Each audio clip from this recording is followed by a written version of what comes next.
हाँ, so now जैसे मैंने बताया गैस लॉज के बारे में, तो जो लास्ट वाली प्रॉपर्टी याद करो आइडियल गैस की, मैंने बोला था it follows all gas laws.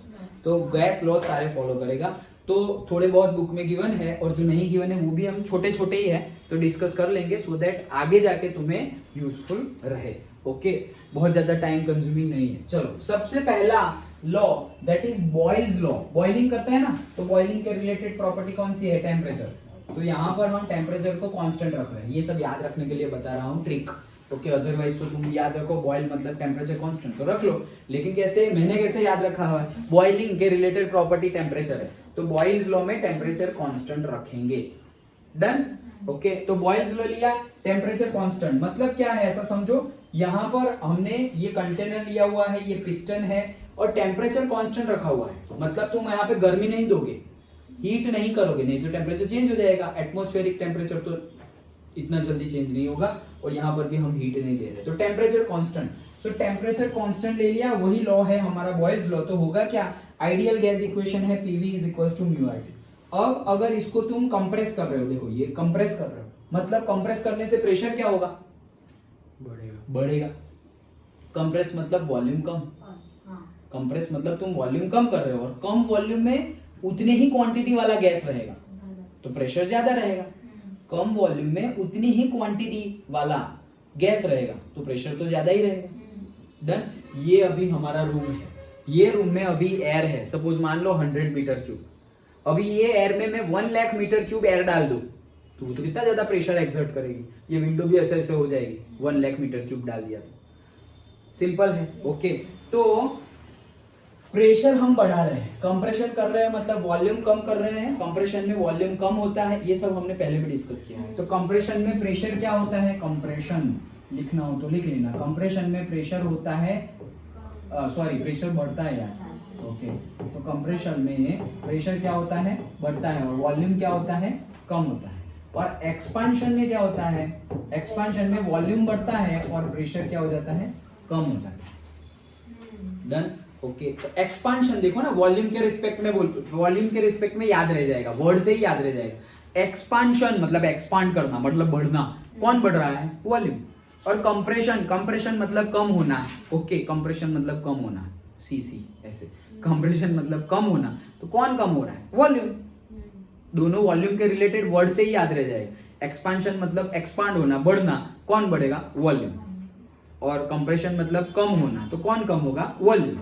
और प्रेशर वॉल्यूम इनवर्सली प्रोपोर्शनल है, तो अगर वॉल्यूम कम हो रहा है तो प्रेशर बढ़ेगा, अगर वॉल्यूम बढ़ रहा है तो प्रेशर कम होगा। ओके, चलो, तो PV is equal to mu R T, हमने प्रेशर बढ़ा दिया तो होगा क्या? देखो, म्यू नंबर ऑफ मोल्स वो कांस्टेंट है, यहाँ पर जितने तुमने पहले ले लिए उतने ही रहेंगे। अभी यहाँ पर कोई गैप तो रखा नहीं है, ऐसा होल तो रखा नहीं है कि यहाँ से तुम दबाओगे और यहाँ से बाहर निकल जाएंगे, ऐसा कुछ है नहीं। तो नंबर ऑफ मोल्स तो यहाँ जितने थे यहाँ पर भी वही है। ओके, तो number of moles constant, R constant, temperature हमने रखा हुआ है कांस्टेंट, ये सब कुछ कांस्टेंट है तो PV is equal to constant हो गया है। ये वी को नीचे भेज दो कांस्टेंट के नीचे, ये वी को कांस्टेंट के नीचे भेज दो तो ये क्या हो जाएगा? P is equal to constant divided by volume, ऐसा हो जाएगा। ये वी को यहाँ भेज दिया, कांस्टेंट बाय वॉल्यूम हो गया। तो इसको हम क्या लिख सकते हैं? ये कांस्टेंट, अगर प्रोपोर्शनलिटी साइन हम हटा दे तो कांस्टेंट लिखते हैं, और अगर लिखा हुआ है उसको हटाना हो तो ऐसे हटा दिया, तो ये हो गया P is inversely proportional to 1/V। Done. P is inversely proportional to 1/V। इससे हमें पता चल गया कि प्रेशर बढ़ेगा तो वॉल्यूम कम होगा, प्रेशर कम होगा तो वॉल्यूम बढ़ेगा। यही बस इतना सा ही है हमारा बॉयल्स लॉ। ओके, तो आगे भी हम यही सेम चीज करने वाले हैं, लेकिन सब में ये जो कांस्टेंट रख रहे हैं वो डिफरेंट होगा। अगर तुम टेम्परेचर कांस्टेंट रख रहे हो तो होगा वो बॉयल्स लॉ, अगर तुम प्रेशर कांस्टेंट रख रहे हो तो वो होगा चार्ल्स लॉ। डन, करना वही है। चलो, इतना समझ में आ गया। इसका ग्राफ भी देख लो, देखो इसका ग्राफ देखे तो इनवर्सली प्रोपोर्शनल है, मतलब प्रेशर बढ़ रहा है और वॉल्यूम क्या हो रहा है? कम हो रहा है, तो ये हाइपरबोलिक ग्राफ होगा ऐसे। मतलब देखो यहाँ पर मैं ऐसे यहाँ से स्टार्ट करूं, यहाँ पर प्रेशर हाई है और वॉल्यूम कम है, ये पॉइंट ले लिया मैंने, ये मैंने पॉइंट ले लिया, तो ये पॉइंट से y एक्सिस पे आओ और ये पॉइंट पे x एक्सिस पर आओ। तो y एक्सिस पे प्रेशर है और x एक्सिस पे वॉल्यूम। तो यहाँ ये पॉइंट पर प्रेशर हाई है और वॉल्यूम क्या है? कम। वॉल्यूम कम है ना। हाँ। अब मैं क्या कर रहा हूँ, पॉइंट को आगे बढ़ा रहा हूँ, तो यहाँ से ये आगे बढ़ गया, देखो तो प्रेशर क्या हो गया, पहले के रिस्पेक्ट में कम हो गया, लेकिन वॉल्यूम क्या हो गया, बढ़ गया। फिर यहाँ आ गया, प्रेशर देखो और कम हो गया और वॉल्यूम और बढ़ गया, प्रेशर और कम हो गया, वॉल्यूम और बढ़ गया, प्रेशर और कम हो गया, वॉल्यूम बढ़ गया।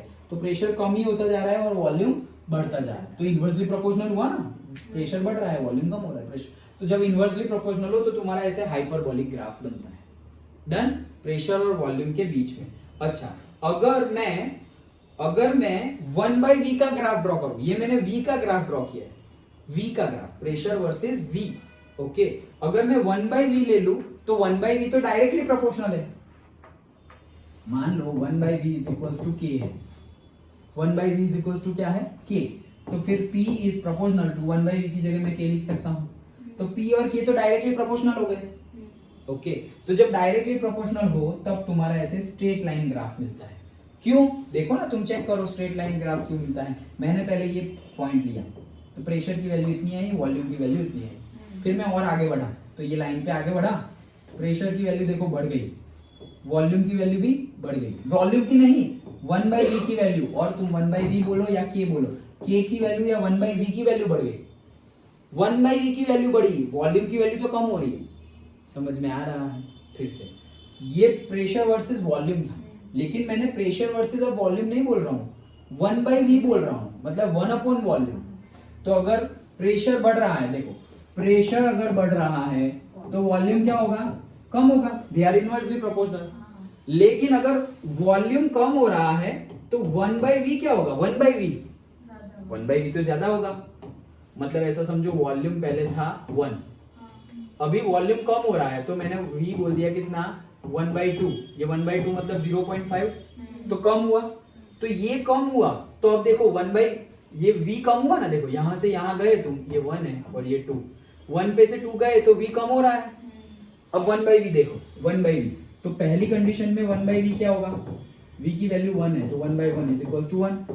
दूसरी कंडीशन में 1/v क्या होगा, 1/v की जगह क्या है, v की जगह 1/2 है तो 1/2, ये 2 ऊपर चला गया तो क्या हो गया 2। तो देखो पहले से दूसरे में जाने में 1/v की वैल्यू क्या हो रही है, पहले 1 था अभी 2, तो बढ़ रही है। तो v तो कम हो रहा है, लेकिन v कम हो रहा है तो 1/v क्या होगा, बढ़ेगा। अभी यहाँ पे कनेक्ट करो, प्रेशर बढ़ रहा है तो 1/v भी बढ़ रहा है। तो ये दोनों इनवर्सली प्रोपोर्शनल है, लेकिन ये और ये डायरेक्टली प्रोपोर्शनल है। समझ में आया? पक्का? या फिर से बताऊं? आ गया? तो अगर कोई डायरेक्ट, दो प्रॉपर्टी डायरेक्टली प्रोपोर्शनल हो तो वो कैसे हम ड्रॉ करेंगे, स्ट्रेट लाइन से। कैसे? डायरेक्टली प्रोपोर्शनल मतलब एक बढ़ रहा है तो दूसरा बढ़ रहा है, एक कम हो रहा है तो दूसरा कम हो रहा है, तो वैसा तो हो रहा है यहाँ पर। देखो कैसे, यहाँ मैंने एक पॉइंट लिया तो उसका प्रेशर यहाँ है और इसका वॉल्यूम यहाँ है, अभी और आगे बढ़ रहा हूँ वही लाइन पे, यहाँ आ गया तो देखो प्रेशर यहाँ से यहाँ बढ़ गया, तो वॉल्यूम भी यहाँ से यहाँ वो भी बढ़ गया, और आगे जा रहा हूँ प्रेशर और बढ़ गया, वॉल्यूम और। अब थोड़ा पीछे आ रहा हूँ, प्रेशर कम, ये लाइन पे पीछे आ रहा हूँ, तो देखो पीछे आए तो प्रेशर कम हो गया तो वॉल्यूम भी कम हो गया। मतलब डायरेक्टली प्रोपोर्शनल, एक बढ़ रहा है दूसरा बढ़ रहा है, एक कम हो रहा है दूसरा भी कम हो रहा है, तो डायरेक्टली प्रोपोर्शनल हो तो स्ट्रेट लाइन। डन। आगे अब सब जगह यही यूज करना है, डायरेक्टली प्रोपोर्शनल। इतना समझ में आ गया? पक्का? तो ये था हमारा बॉयल्स लॉ। अब बात करते हैं हम चार्ल्स लॉ की। ओके, चार्ल्स, अगेन ये सारे साइंटिस्ट के ही नाम हैं। तो चार्ल्स लॉ में हम क्या कर रहे हैं, प्रेशर को कांस्टेंट रख रहे हैं। क्या कर रहे हैं, प्रेशर को कांस्टेंट रख रहे हैं। प्रेशर को कैसे कांस्टेंट रख सकते हैं सर? तो मतलब मानो देखो अभी जैसे हम सब है तो अभी तो प्रेशर कांस्टेंट ही हमारे सबके सिर पे, एटमॉस्फेरिक प्रेशर। लेकिन हम यहाँ पे एटमॉस्फेरिक प्रेशर की बात तो कर रही है, हम तो गेज प्रेशर पर्टिकुलर सिचुएशन में बात कर रहे हैं। तो हम क्या करेंगे, ये पिस्टन को फ्रीली मूव कर देंगे। फ्रीली मूव मतलब पिस्टन जहां जाना चाहे वहां जा सकता है।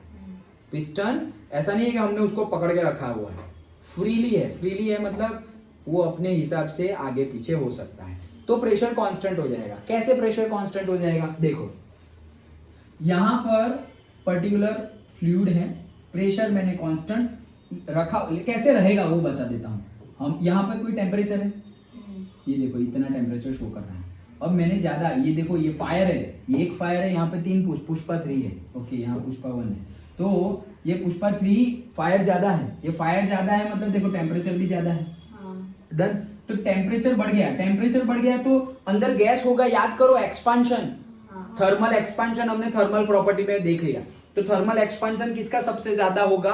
गैस का, उससे कम लिक्विड का और सबसे कम सॉलिड का। सॉलिड को हम गर्म करेंगे तो उसका थर्मल एक्सपांशन अल्फा से डिनोट करते थे, फिर बीटा और फिर गामा। ओके, तो हमने रेशियो भी निकाला था, alpha beta gamma is equals to 1 2 3। याद आ गया? ओके, तो वही तो थर्मल एक्सपांशन किसका सबसे ज्यादा होगा? गैस का। तो ये एक्सपांड होने की ट्राई करेगा, ये एक्सपांड होने की ट्राई करेगा, और ये पिस्टन हमने फ्रीली रखा हुआ है, उसको पकड़ा हुआ नहीं है, तो वो क्या करेगा? वो धक्का मार देगा इसको, और धक्का मार देगा तो ऐसे ये पिस्टन ऊपर चला गया। समझ में आ गया? प्रेशर ऊपर चला गया मतलब वो जो पार्टिकल्स ऑफ गैस थे उनको तुमने ज्यादा एरिया दे दिया, गर्म हो गए, वो गर्म हो गए और प्रेशर भी हाई हो गया है। गर्म हो गए तो प्रेशर हाई हो गया, लेकिन अभी प्रेशर हाई रहेगा नहीं। क्यों? क्योंकि उनका वॉल्यूम तुमने बढ़ा दिया, वॉल्यूम बढ़ा दिया। पहले इतने वॉल्यूम में थे ये लोग, अब इतने वॉल्यूम में आ गए, वॉल्यूम बढ़ा दिया तो उनको जगह ज्यादा मिल गई, जगह ज्यादा मिल गई तो वापस उनका प्रेशर जैसा था वैसा ही रहेगा। ये बहुत फास्ट होता है, इसलिए हम बोलते हैं प्रेशर कांस्टेंट। ये जब मैं तुम्हें ऐसे बता रहा था कि इतना था और एक्सपांड हुआ और ये पिस्टन यहाँ चला गया, वो बताते बताते ऐसे ऊपर गया तो मेरे माइंड में थॉट आया, किसका? प्रेशर कुकर का। तो प्रेशर कुकर में भी क्या हो रहा है? देखो, हम यही सेम सिचुएशन, ये प्रेशर कुकर है समझ लो, और ये प्रेशर कुकर है, तुम गर्म कर रहे हो, अंदर तुमने बॉईल करने के लिए पानी रखा हुआ है, चावल रखा हुआ है। ओके, तो ये हम गर्म कर रहे हैं, गर्म कर रहे हैं तो क्या होगा? ये एक्सपांड होगा, एक्सपांड होगा तो वो वॉल्यूम बढ़ाने की ट्राई करेगा। तो सर प्रेशर कुकर कहाँ अपनी वॉल्यूम बढ़ाता है? प्रेशर कुकर नहीं बढ़ाता, लेकिन ये है तुम्हारी सीटी। ओके, तो वो खुल जाएगी और वो बाहर निकल जाएगी। ओके, तो वो प्रेशर कुकर की सीटी वही पिस्टन है, फ्रीली मूव कर सकती है। प्रेशर कुकर की सीटी अगर हम पकड़े रखे और टेम्परेचर चालू रखे तो फट जाएंगे, हम भी और कुकर भी। ओके, क्यों? क्योंकि वो वॉल्यूम बहुत ज्यादा एक्सपांड होने की ट्राई करेगा और हमने उसको ऐसे जकड़ के रखा है, नहीं जाने दूंगा, वो तुम्हें लेके चला जाएगा फिर। प्रेशर कुकर ऐसे फटते हैं, पता है? ओके, सो इसीलिए फिर वो जो विसल है, उसको जो सीटी का नाम क्या होता है? विसल। ओके, वो तो हम सीटी सीटी बोलते हैं। वो जो विसल होती है प्रेशर कुकर की, वो सही सही ऑपरेट होनी चाहिए। ओके, फिर तुम सालों के सालों यूज करते रहो प्रेशर कुकर को। ओके, लेकिन वो विसल में प्रॉब्लम नहीं होनी चाहिए। अच्छा, तो वैसे ये प्रेशर कैसे कांस्टेंट रहता है वो समझ में आ गया? अभी तो हम घुसे ही नहीं, अभी तो सिर्फ मैं ये बता रहा हूँ कि प्रेशर कांस्टेंट कैसे रहता है। तो प्रेशर कांस्टेंट कैसे रहता है? जैसे ही हम टेम्परेचर बढ़ाएंगे तो प्रेशर तो बढ़ जाएगा, लेकिन प्रेशर नहीं बढ़ेगा। क्यों? क्योंकि पहले वॉल्यूम इतना था और अब वॉल्यूम बढ़ गया। वॉल्यूम बढ़ गया तो वही पार्टिकल ज्यादा वॉल्यूम में फैल गए, तो उनका प्रेशर क्या हो गया? कांस्टेंट हो गया। सिंपल है, पक्का? ओके, चलो तो आगे बढ़ते हैं, आगे बढ़े। अब ये कंडीशन में हम ये चार्ल्स लॉ अप्लाई करते हैं। So again same formula, ideal gas equation, PV is equals to mu R T. R हमारा कांस्टेंट है, म्यू भी हमारा नंबर ऑफ मोल्स वो भी कांस्टेंट है, और हमने प्रेशर को कांस्टेंट रखा हुआ है, तो बचे क्या? V और T। Done. Okay, P constant रखा हुआ है हमने, म्यू नंबर ऑफ मोल्स भी कांस्टेंट ही है, गैस के पार्टिकल्स बाहर जा रहे नहीं है, नंबर ऑफ मोल्स भी कांस्टेंट है, और R तो हमारा यूनिवर्सल गैस कांस्टेंट, वो तो कांस्टेंट ही है। तो बचा क्या? दो प्रॉपर्टी बची, V और T। तो V is directly proportional to T, मतलब कि वॉल्यूम, टेम्परेचर बढ़ेगा तो वॉल्यूम बढ़ेगा, टेम्परेचर कम होगा तो वॉल्यूम कम हो जाएगा। सिंपल। ओके, किसका? गैस का। ओके, तो डायरेक्टली प्रोपोर्शनल, तो जैसे अभी यहां देखा था वैसे ही क्या? Straight line graph. इसका स्लोप कैसे होता है पता है? पता है तुम लोगों को? बोलो, ये लाइन का स्लोप कैसे निकालते हैं? ये लाइन का इक्वेशन क्या होता है? स्ट्रेट लाइंस पढ़ लिए ना तुम लोग? ये लाइन का इक्वेशन क्या होता है?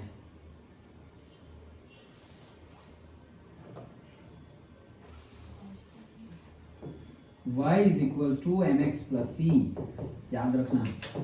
ओके, स्ट्रेट लाइन का ऐसे इंक्लाइंड लाइन है, उसका इक्वेशन क्या होता है? y is equals to mx plus C, और ये जो m है वही है क्या? हमारा स्लोप। ओके, जैसे अभी हम डिस्कस किए थे थोड़े टाइम पहले ही, m स्लोप है तो उसको फाइंड करने का एक मेथड है tan थीटा, दूसरा मेथड है y2 minus y1 upon x2 minus x1। तो यहीं से निकाला था ना हमने कि ये स्लोप है, तो ये क्या हो गया? ये y2 है, ये पॉइंट का y एक्सिस पे y2, और ये पॉइंट का y एक्सिस पे ये y1 ये y2, तो y2 माइनस y1, और ये पॉइंट का x एक्सिस पे से x2, और ये पॉइंट का x एक्सिस पे x1, तो y2 minus y1 upon x2 minus x1 is equals to m, that is equals to tan theta, that is equals to slope. Done. ये तो बीच में आया इसलिए बता दिया, याद रह गया। तो इसका इक्वेशन क्या है, y is equal to mx plus c। अच्छा चलो आगे बढ़ते हैं, बढ़े ना आगे। हाँ तो v और t डायरेक्टली प्रोपोर्शनल है, यहाँ पे हमें ऐसे straight line equation y is equal to mx plus c इसका इक्वेशन है। तो v और t डायरेक्टली प्रोपोर्शनल है, लेकिन इंपॉर्टेंट बात क्या, temperature you have to take in Kelvin. Temperature, ये जो हमारे यूनिट भी बन रहे हैं ना, आर का यूनिट, आर का वैल्यू 8.314 एंड ऑल, वो किसके लिए है, टेम्परेचर का यूनिट केल्विन में होना चाहिए, मतलब टेम्परेचर केल्विन में होना चाहिए, सेल्सियस में हो तो कन्वर्ट कर देना, वो सब हम थर्मल प्रॉपर्टीज में देख लिए। ओके तो सेल्सियस में हो तो केल्विन में कैसे कन्वर्ट करना है, केल्विन में हो तो सेल्सियस में कैसे करना है, इवन फ़ारेनहाइट में कैसे कन्वर्ट करना है वो भी हमने डिस्कस कर लिया। ओके तो वही हिसाब से यहाँ गलती से भी अगर सेल्सियस लिया तो आंसर गलत आएगा। ओके तो टेम्परेचर किस में होना चाहिए, केल्विन में। ओके यहाँ पर भी हम बोल रहे हैं ना कि हम टेम्परेचर कांस्टेंट रखेंगे, तो टेम्परेचर कांस्टेंट भी तुम कौन सा लोगे, केल्विन में ही रखोगे कि इतने केल्विन। कांस्टेंट में तो कोई फर्क नहीं पड़ेगा, लेकिन चेंज होगा तो तुम्हें केल्विन में लेना है। डन। ओके चलो अगेन वो भी हमने डिस्कस किया था, अगर तुम डिफरेंस की बात कर रहे हो, अगर डिफरेंस की बात कर रहे हो, डेल्टा टी की बात कर रहे हो, तो तुम सेल्सियस लो या केल्विन लो, कोई फर्क पड़ता नहीं है। याद आया, ये भी हमने डिस्कस किया था। सपोज 100 डिग्री, 100 माइनस 90, तो ये डिफरेंस हो गया, तो ये सेल्सियस में है तो 100 डिग्री माइनस 90 डिग्री, तो वो कितना हो गया, 10 डिग्री सेल्सियस। लेकिन केल्विन में करोगे तो भी 10 ही आएगा। कैसे, 100 डिग्री सेल्सियस मतलब केल्विन में कितना, 373, और 90 डिग्री सेल्सियस मतलब केल्विन में कितना, 363, और क्या। डन। 273 में 90 ही ऐड करना है ना, तो 363, तो आंसर क्या आया वापस 10 केल्विन। तो जब डिफरेंस हो, डिफरेंस, तो टेम्परेचर केल्विन में हो सेल्सियस में फर्क पड़ता नहीं। ये तो हमने थर्मल प्रॉपर्टी में डिस्कस किया था। ओके चलो आगे बढ़े। हाँ ये फॉर्मूला याद रख लो competitive examination point of view से, अदरवाइज यहाँ पे ज्यादा जरूरत नहीं पड़ेगी। क्या, VT का फॉर्मूला मतलब 0 डिग्री सेल्सियस पर, 0 डिग्री सेल्सियस पर तुम्हारा वॉल्यूम ऑफ गैस कितना है, V0, कोई भी वैल्यू होगी वो V0 वॉल्यूम। V0 मतलब 0 डिग्री सेल्सियस पर जो वॉल्यूम होगा उसको हम V0 बोलते हैं। 0 डिग्री सेल्सियस पर जो वॉल्यूम होगा उसको हम क्या बोलते हैं, V0। तो पर्टिकुलर टाइम पर ओके पर्टिकुलर टेम्परेचर तुम रीच करोगे, पर्टिकुलर टाइम पर पर्टिकुलर टेम्परेचर रीच करोगे, तो वो टेम्परेचर रीच किया वो तुम्हें पता करना है कि तब वॉल्यूम कितना होगा। तो वो वॉल्यूम का फॉर्मूला है V0 into 1 plus alpha T. Done. क्या है, V0 into 1 plus alpha T. क्यों, क्योंकि तुम टेम्परेचर बढ़ा रहे हो, तुम वॉल्यूम बढ़ा रहे हो तो टेम्परेचर भी बढ़ेगा, और टेम्परेचर बढ़ा रहे हो तो वॉल्यूम भी बढ़ेगा, डायरेक्टली प्रोपोर्शनल है। कितना बढ़ेगा वो तो समझ गए, लेकिन कितना बढ़ेगा तो यहां से फाइंड कर सकते हो तुम कि कितना बढ़ेगा। डन। टी की वैल्यू डाल दो। अल्फा क्या है, alpha coefficient of thermal expansion of gas, temperature, ये वॉल्यूम एट दैट पर्टिकुलर, ये V0 मतलब 0 डिग्री सेल्सियस पर वॉल्यूम, VT मतलब T टेम्परेचर पर वॉल्यूम। हाँ यस सेम है, करेक्ट, सेम ही फॉर्मूला है। वो फॉर्मूला ऐसे लिखते थे हम, VT minus V0 is equal to 1 plus alpha T. Same thermal expansion का जो फॉर्मूला ऐसे ही तो लिखते थे, याद आ गया। ओके तो सेम ही फॉर्मूला है। Yes done. ओके चलो आगे बढ़े। चलो तो ये था चार्ल्स लॉ। वैसे ही हमें नेक्स्ट डिस्कस करना है गेलियस लॉ। ओके गेलियस लॉ, तो ये भी साइंटिस्ट का नाम है। अगेन गेलियस लॉ क्या बोल रहा है, तो इसमें हम लेंगे क्या, वॉल्यूम कांस्टेंट लेंगे। एक में देखो टेम्परेचर कांस्टेंट लिया, बॉयल में टेम्परेचर कांस्टेंट लिया, चार्ल्स में प्रेशर कांस्टेंट लिया, और गैलियस में हम वॉल्यूम कांस्टेंट लेंगे। तो अगेन लगाना तो तुम्हें आइडियल गैस इक्वेशन ही है। वॉल्यूम कांस्टेंट लेंगे मतलब क्या, तुमने ये पिस्टन को फिक्स्ड कर दिया है, अब उसका वॉल्यूम ना बढ़ सकता है और ना ही कम हो सकता है, कंप्रेशन एक्सपांशन होगा नहीं, क्योंकि तुमने वॉल्यूम कांस्टेंट कर दिया है। वॉल्यूम कम हो तो कंप्रेशन, वॉल्यूम बढ़े तो एक्सपांशन, लेकिन हमने पकड़ रखा है उसको कि अभी नहीं बढ़ने देंगे। प्रेशर कुकर में हमने सीटी को पकड़ लिया है, तुम अभी वॉल्यूम बढ़ने दे रहे नहीं हो गैस का, ऐसा तुमने किया।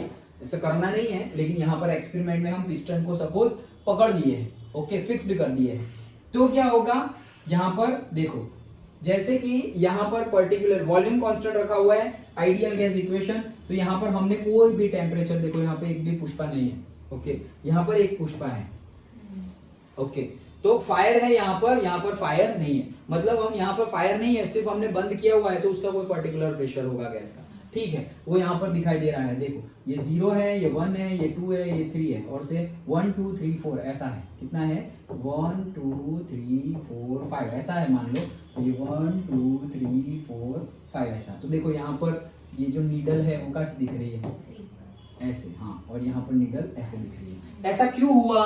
ऐसा इसलिए हुआ, फायर है, ओके, ये फायर है, तो फायर है तो मतलब टेम्परेचर बढ़ गया, टेम्परेचर बढ़ गया। अब यहाँ आइडियल गैस इक्वेशन पे आ जाओ, PV is equal to mu R T, तुमने गैल्यूसेक लॉ पढ़ रहे हो, मतलब वॉल्यूम तो कांस्टेंट ले लिया, ये भाई साहब कांस्टेंट, म्यू तो कांस्टेंट ही है, गैस कहीं पे बाहर जा रहा नहीं, नंबर ऑफ मोल जितने हैं उतने ही है, ये भी कांस्टेंट, आर तो पहले से ही कांस्टेंट है, अच्छा बाकी कौन रहे, ये और ये, तो P is directly proportional to T, तुमने टेम्परेचर बढ़ाया इसीलिए प्रेशर बढ़ा, ये क्या शो कर रहा है, सपोज 3 बार और 5 बार, तो वो प्रेशर शो कर रहा है, अंडरस्टूड, तो प्रेशर बढ़ गया, क्यों बढ़ गया, क्योंकि टेम्परेचर बढ़ाया इसलिए, अगर टेम्परेचर कम करते तो प्रेशर भी क्या हो जाता, कम हो जाता, डन।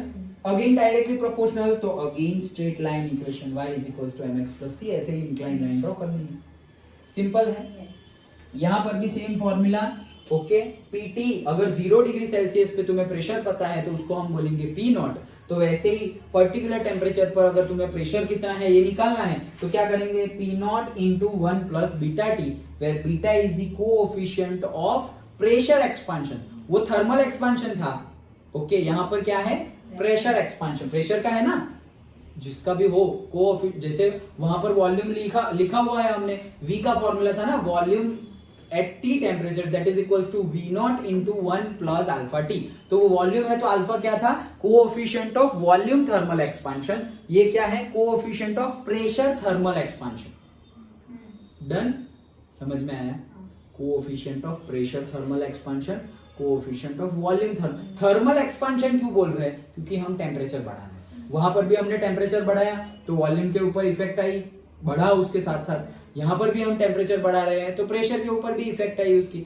वो भी बढ़ रहा है, तो टेम्परेचर बढ़ाने से प्रेशर भी बढ़ रहा है, टेम्परेचर बढ़ाने से वॉल्यूम भी बढ़ रहा है, तो that's why we are using the word thermal expansion, temperature की वजह से। लेकिन वॉल्यूम एक्सपांशन और प्रेशर एक्सपांशन क्यों बोल रहे हैं, क्योंकि वहां पर टेम्परेचर बढ़ाने से, इसके पहले वाले में टेम्परेचर बढ़ाने से वॉल्यूम जो है वो बढ़ रहा था, क्योंकि चार्ल्स लॉ में प्रेशर तो कांस्टेंट है, तो वॉल्यूम बढ़े तो हमने क्या बोला, वॉल्यूम एक्सपांशन, और अगर प्रेशर बढ़ा तो हमने क्या बोला, प्रेशर एक्सपांशन। थर्मल एक्सपांशन तो बोलना ही है, लेकिन coefficient of pressure thermal expansion, coefficient of volume thermal expansion, done, okay, तो ये आ गया हमारा बीटा, सिंपल था, गैल्यूसेक लॉ याद रह गया।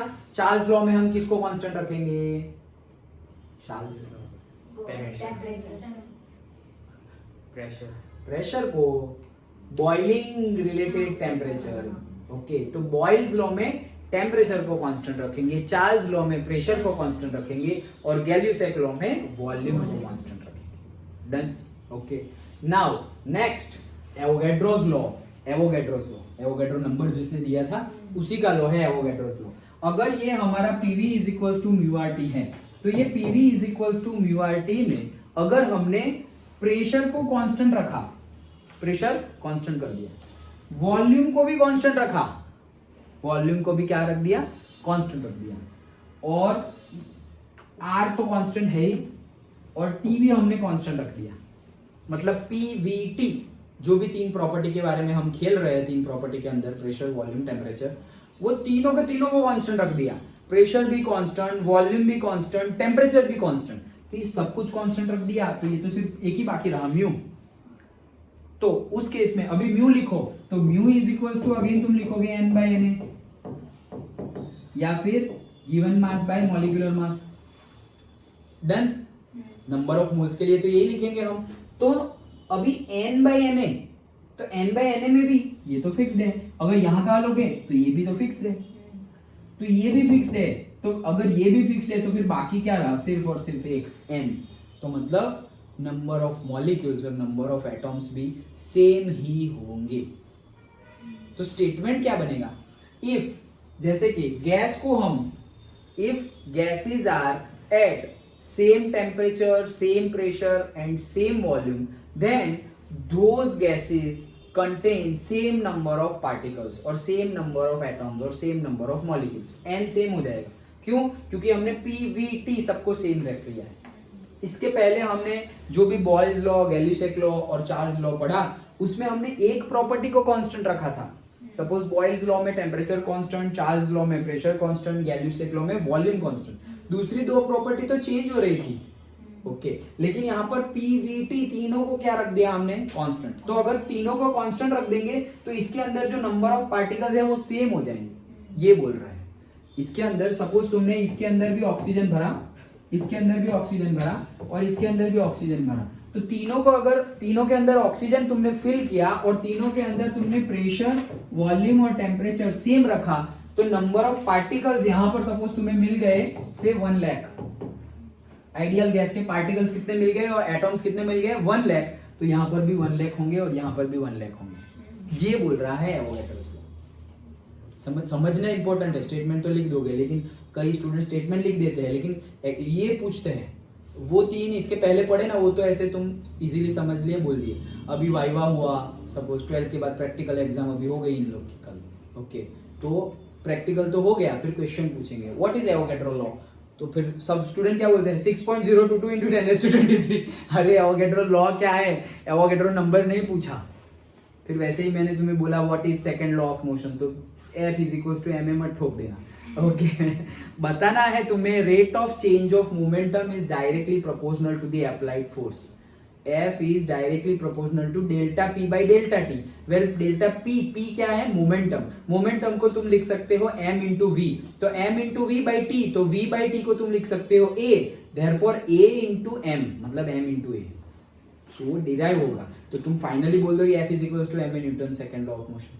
तो मार्क्स तो तब भी देंगे लेकिन थोड़े कम देंगे, ओके सो आंसर वैसे हर जगह वाइवा पूछेंगे भी नहीं, लेकिन वो तो तुम्हारा फिर लक, ओके कई स्कूल में पूछते हैं, कई स्कूल में नहीं पूछते, कई टीचर्स पूछते हैं, कई टीचर्स नहीं पूछते, लाइक दैट। वो सब बहुत सारी चीज़ें तो लक पे आ जाती हैं, ओके तो उसके ऊपर नहीं, हमें अपनी मेहनत के ऊपर काम करना है, ओके चलो। तो कहने का एवोगैड्रो लॉ समझ में आ गया। अगर हमने same pressure, same volume, same temperature पे कोई पर्टिकुलर गैस फिल किया है, और यहाँ पर तो हम आइडियल गैस की बात कर रहे हैं, तो आइडियल गैस फिल किया तो उसके number of particles n same हो जाएंगे। एटॉम बोलना हो तो नंबर ऑफ एटॉम्स सेम होंगे, मॉलिक्यूल्स बोलो तो उसके अंदर number of molecules of that gas same होंगे। सिंपल, समझ में आ गया। तो ये था हमारा एवोगैड्रोस लॉ, अंडरस्टूड, ओके। हाँ अभी भी है, मुझे तो लगा खत्म हो गया, चलो ठीक है अच्छा तो नेक्स्ट है हमारा डाल्टन्स लॉ। ये हमें यूजफुल रहेगा केमिस्ट्री में भी, यहाँ पर भी बहुत सिंपल है, ओके क्या बोल रहे हैं, इस पे भी कंफ्यूज हो जाते हैं, कुछ कंफ्यूज होने की बात ही नहीं है, डिनोटेशन तुम कैसे भी करो समझ लो, ओके क्या बोल रहे हैं डाल्टन, ये सारे साइंटिस्ट के नाम है।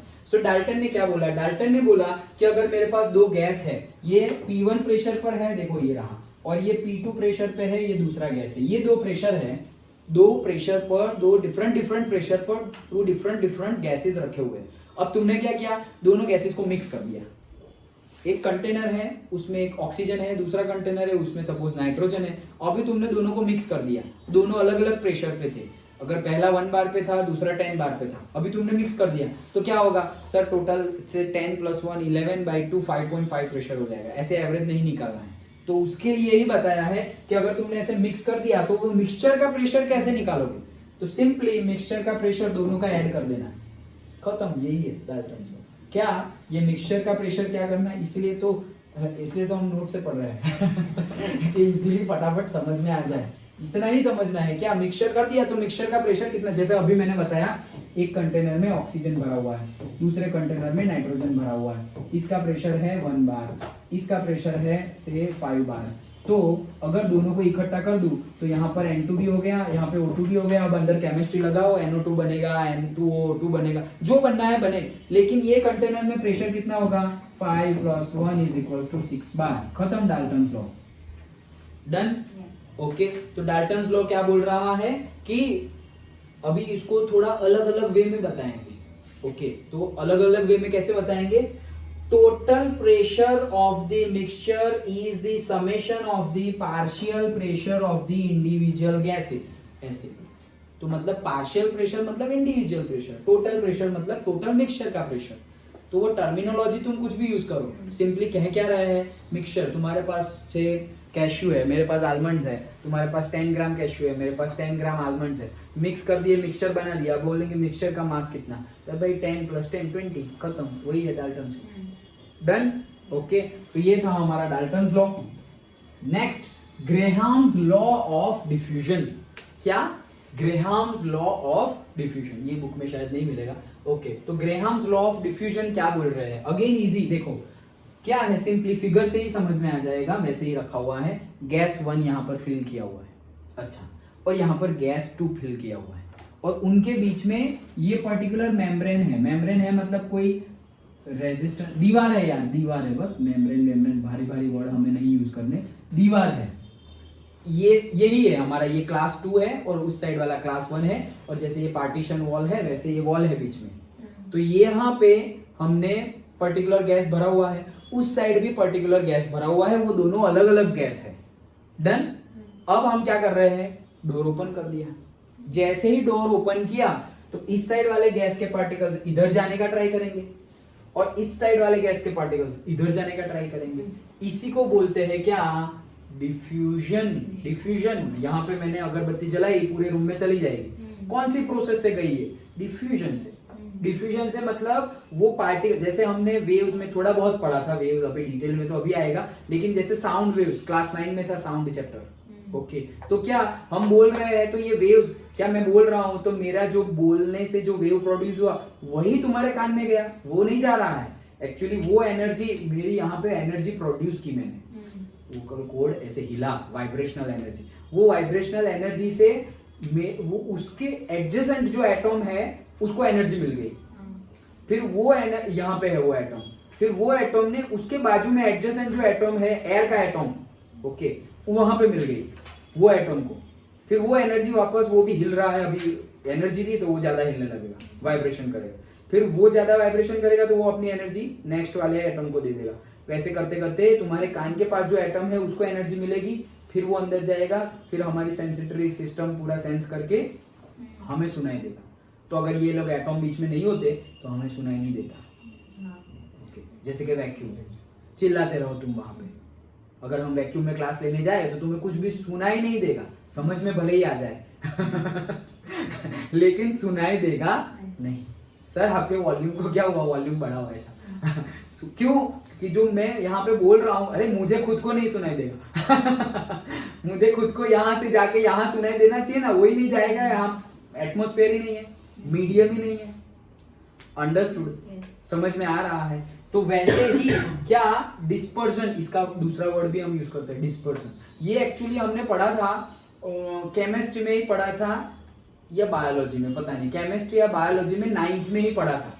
क्या था पता है? बायोलॉजी में, yes yes yes yes, biology या केमिस्ट्री एग्जैक्टली याद नहीं आ रहा, लेकिन याद करो, सपोज बायोलॉजी था शायद, सेल में पढ़ा था कि सपोज, तब मैंने एग्जांपल दिया था कि तुमने सपोज क्या ले ली, कितना सपोज आ गया, किशमिश ले ली, ओके, हाँ, hypotonic and hypertonic solutions, hypotonic and hypertonic solutions. तो क्या किया हमने, जैसे किशमिश ले ली हमने और उसको पानी में डाल दिया, आलमंड को पानी में डाल दिया, तो वो पूरी रात भिगोई हमने, तो वो सारा पानी एब्जॉर्ब करेगी, ओके। तो higher concentration to lower concentration वो फॉलो करेगी, ओके। तो अंदर, उसके अंदर पानी नहीं है और बाहर ज्यादा पानी है, तो पानी का कॉन्सेंट्रेशन बाहर ज्यादा है, तो ज्यादा से कम के टुवर्ड्स में कॉन्सेंट्रेशन, मैंने उस टाइम भी अभी थर्मल में भी बात की थी, सब कुछ जो भी फ्लो हो रहा है वो हायर टू लोअर हो रहा है, वेदर इट इज कॉन्सेंट्रेशन। यहाँ पे अगरबत्ती जलाऊंगा तो अगरबत्ती जो जलाई उसका फ्रेग्रेंस का कॉन्सेंट्रेशन यहाँ ज्यादा है, उस कोने में कम है, तो वो यहाँ से वहां जाएगा। कोई बदबू भी है तो बदबू का कॉन्सेंट्रेशन यहाँ ज्यादा है, उस कोने में कम है, तो ये हायर टू लोअर जाएगी। डन?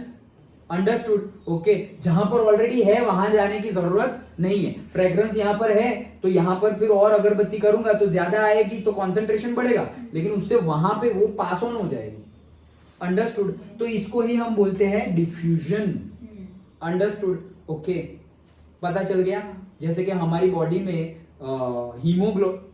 भाई क्या कर रहे हो, हीमोग्लोबिन में पर्टिकुलरली कोऑर्डिनेशन कंपाउंड होता है मैग्नीशियम का, तो वो क्या करता है, ऑक्सीजन को एब्जॉर्ब करता है। वो ऑक्सीजन को एब्जॉर्ब करता है, ऑक्सीजन को अगर एब्जॉर्ब नहीं करता है हीमोग्लोबिन, याद करो बायोलॉजी में मैंने 10th में बताया था कि अगर ऑक्सीजन को डिस्पर्जन से अगर पूरी बॉडी में अगर घूमना होता है तो 3 साल लग जाते हैं। कितने? 3 इयर्स। इसीलिए ब्लड है तो ब्लड के अंदर ऑक्सीजन जा रहा है और ब्लड घूम रहा है सारे सेल्स के पास जाके, ये लो तुम्हारा ऑक्सीजन, ये लो तुम्हारा ऑक्सीजन। तो इसीलिए ट्रांसफर के लिए ट्रांसलेटरी मोशन बोल दो, या से हम क्या कर रहे हैं, ट्रांसपोर्टेशन कर रहे हैं ना। जैसे खाना, फूड, तो फूड भी कहाँ जाता है, लिक्विड, फ्लूइड, वो सब कुछ ब्लड में जाता है, फिर न्यूट्रिशन सारी बॉडी में घूमता है। तो ब्लड ना हो तो फिर वो सब होगा नहीं। इसीलिए तो बोलते हैं तुम्हारा हीमोग्लोबिन चेक करवाओ, हीमोग्लोबिन लेवल लो है। फिर होगा क्या, तुम सांस तो ले रहे हो, लेकिन वो सांस ले रहे हो, वो ऑक्सीजन ऑर्गन तक जा ही नहीं रहा है। क्यों जा नहीं रहा है? हीमोग्लोबिन ही कम है, लेने वाला ही कम है। तो तुम्हारा हीमोग्लोबिन कम है तो ऑक्सीजन ज्यादा लेके भी क्या करोगे, तो हीमोग्लोबिन बढ़ाओ पहले, फिर जाके ऑक्सीजन ज्यादा होगा तो जाए। ये सब बायोलॉजी का पार्ट है, लेकिन कहने का मीनिंग क्या है, कॉन्सेंट्रेशन ज्यादा से कॉन्सेंट्रेशन कम। तो हुआ क्या, यहां से गैस यहां आ गया और यहां का गैस यहां आ जाएगा। कब? जब मैं ये वॉल हटा दूंगा तब। तो ये हटा दी, लो ये हटा दी, तो देखो यहाँ पे गैप आ गया, ये गैप से वो लोग ट्रांसफर, ये विंडो बन गई, तो ये लोग ट्रांसफर होंगे और डिफ्यूजन होगा। ये कितना होगा वो बता रहा है ग्रेहाम्स लॉ ऑफ डिफ्यूजन। तो rate of diffusion RD, rate of diffusion कैसे होगा, अगर वो इनवर्सली प्रोपोर्शनल है square root of molecular mass of the gas जितना। ये कितना डिफ्यूज होगा, inversely proportional to the square root of molecular mass of the gas. मतलब ये गैस 1 यहां से यहां कितना जाएगा, तो उसका मॉलिक्यूलर मास जो होगा ना, उसका स्क्वायर रूट निकालो, उसके इनवर्सली प्रोपोर्शनल होगा। मतलब कि मॉलिक्यूलर मास ज्यादा है तो रेट ऑफ डिफ्यूजन कम होगा, और मॉलिक्यूलर मास अगर कम है तो रेट ऑफ डिफ्यूजन ज्यादा। और ये सिंपल है, अगर हैवी है खुद, तो वो वहां बैठने की ट्राई करेगा, वो आगे दूर तक जाएगा नहीं। लेकिन अगर कोई लाइट है जिसका मॉलिक्यूलर मास ज्यादा है ही नहीं, तो वो दूर तक जाएगा। जस्ट लाइक रेस कर रहे हैं हम, तो एक मोटा पहलवान भाग रहा है और दूसरा से एकदम लीन आदमी भाग रहा है, तो रेस कौन जीत जाएगा, लीन वाला। उसको कम मास कैरी करके आगे जाना है, वो उसको ज्यादा भाई 200 kg लेके आगे जाना है। अंडरस्टूड? ओके। तो जिसका मॉलिक्यूलर मास ज्यादा होगा उसका रेट ऑफ डिफ्यूजन कम होगा। मतलब यहाँ पे हमने भर दिया ऑक्सीजन, यहाँ पे हमने भर दिया नाइट्रोजन। अब तुम लोग बताओ कि एक पॉइंट ऑफ व्यू के बाद, सपोज 1 घंटे के बाद आके देख लिया हमने, तो यहां पर और यहां पर किसका कॉन्सेंट्रेशन ज्यादा, मतलब मैं क्या बोल रहा हूं, यहां से ऑक्सीजन यहां जाएगा और यहां से नाइट्रोजन यहां जाएगा, तो कौन ज्यादा दूसरी जगह चले जा रहा है वो बताओ। कौन ज्यादा दूसरी जगह, मतलब कितना ऑक्सीजन, जितना ऑक्सीजन यहां पहुंचेगा उसकी कंपेयर में कितना नाइट्रोजन यहां पहुंचेगा, सेम अमाउंट में पहुंचेगा या डिफरेंट में?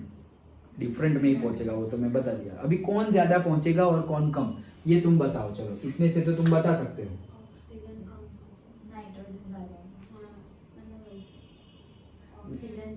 ऑक्सीजन कम पहुंचेगा और नाइट्रोजन ज्यादा, ऐसा तुम बोल रहे हो। ओके, बाकी सबका आंसर यही है, तो सबका आंसर सही है, करेक्ट। क्यों? क्योंकि मॉलिक्यूलर मास, तो ऑक्सीजन का मॉलिक्यूलर मास कितना है 60 और नाइट्रोजन का 40, तो जिसका कम है वो ज्यादा जाएगा। मतलब अगर ये ऑक्सीजन है तो इसका ज्यादा है, इसका ज्यादा है, मतलब ये भी जाएगा उधर, लेकिन उतना नहीं जाएगा। ऐसा समझो यहाँ पर 100 थे, यहाँ पर 100 थे, तो जब पहुंच गए तो ये 100 में से ऐसा समझो कि 50 तो यहाँ रह गए, 50 यहाँ रह गए, 50 नहीं रखो 60 रखो, तो 60 तो यहाँ रह गए और वहां पे चले गए कितने 40। लेकिन यहाँ पर ये लोग तो हल्के हैं तो ये ज्यादा चले जाएंगे। सपोज 60 यहाँ पहुंच गए और यहाँ पे 40 रह गए, कौन सा इक्विलिब्रियम रीच होगा। लेकिन कहने का मीनिंग क्या है, ये तो नंबर समझाने के लिए है, ऐसा कुछ नहीं। लेकिन कहने का मीनिंग क्या है, कौन ज्यादा जाएगा, जो लेस वेट वाला होगा वो ज्यादा जाएगा, और ज्यादा मॉलिक्यूलर मास वाला होगा, ज्यादा वेट वाला होगा, वो कम जाएगा। तो वही है, inversely proportional to the square root of molecular mass. उसी को अनदर वे में भी बोल सकते हो तुम, डेंसिटी के फॉर्म में। मॉलिक्यूलर मास ज्यादा होगा तो डेंसिटी भी ज्यादा होगी, मॉलिक्यूलर मास कम होगा तो डेंसिटी भी कम होगी। तो तुम डेंसिटी के फॉर्म में भी बोल सकते हो और मॉलिक्यूलर मास के फॉर्म में भी बोल सकते हो। लो बैटरी हो गई। हाँ, तो कहने का मीनिंग क्या है, rate of diffusion is inversely proportional to the square root of molecular mass और स्क्वायर रूट ऑफ से डेंसिटी। हिमांशु चलो okay, so rate of diffusion okay, तो क्या हुआ, ये पूरा का पूरा जो हमारा वॉल्यूम होगा पर यूनिट टाइम, कितना वॉल्यूम अंदर जाएगा, रेट ऑफ डिफ्यूजन, क्या बोल रहे हैं हम, वर्डिंग सुनो, रेट ऑफ डिफ्यूजन, तो डिफ्यूजन कितना हुआ, कितना वॉल्यूम आगे चला गया, तो पर टाइम निकाल रहे हो इसलिए आया वो रेट, तो आर डी मतलब रेट ऑफ डिफ्यूजन, तो डिफ्यूजन मतलब इतना वॉल्यूम चला गया पर यूनिट टाइम, तो इसीलिए रेट ऑफ डिफ्यूजन बोल रहे हैं, so it is nothing but volume by time. Done, समझ में आ गया। तो यही थे हमारे सारे के सारे गैस लॉस। ओके, है क्या कुछ नहीं है ओके, तो ये थे हमारे सारे के सारे गैस लॉस। तो क्या किया हमने, आज हमने स्टार्ट किया kinetic theory of gases. Kinetic theory of gases में सबसे पहले तो हमने उसकी कॉमन प्रॉपर्टी सॉलिड, लिक्विड और गैस की देखी। उसके बाद हमने आइडियल गैस के बारे में समझा। आइडियल गैस की जितनी भी प्रॉपर्टीज है सारी प्रॉपर्टीज हमने याद भी रखी, ओके, और समझी भी। After that we were discussing क्या, ideal gas equation. Ideal gas equation देखा,